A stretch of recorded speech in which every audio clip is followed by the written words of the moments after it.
Just got to, a little nicked up and get him healthy. Once we get him healthy, I think he's fine.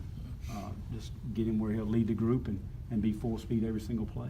Do you think A.J. was a little underrated by the rest of the folks around the conference last year, considering how well he played? Well, he had a great year, and he's probably our most explosive player, and was voted on by his teammates to do that, to be that guy, and had a great year and does such a good job for us on special teams as well. And A.J.'s really had a good spring so far, and I hope it continues on. And again, just looking for one of those guys to lead this group. We don't want somebody to all be the same. We want somebody to step up and be the leader. I feel like he's deserving of that #1 spot.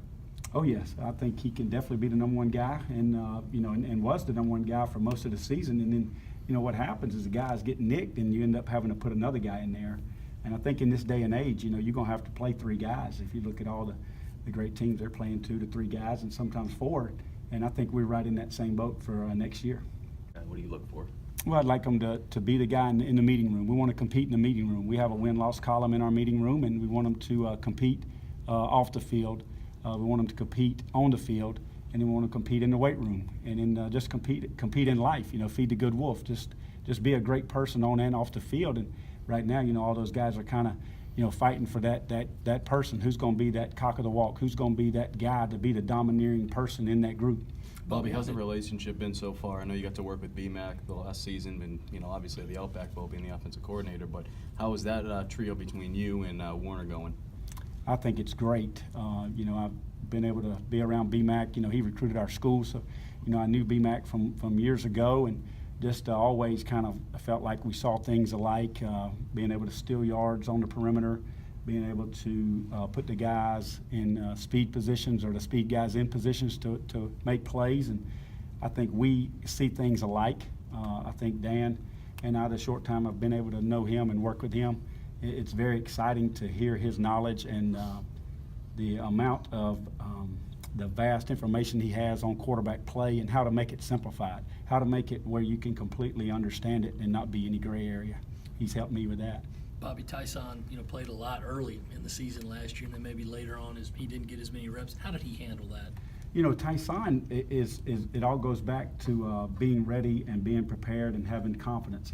He's probably, you look at him on the field, the most talented in the practice field. That's got to carry over in the game. That's why you see a lot of inconsistencies when you see game day.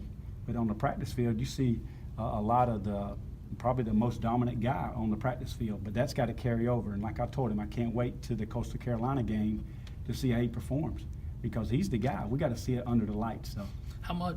What's been the issues about him not having that confidence on game day? We're working on that, and I think he's over it. And I think he's ready to take the next step and become a pro.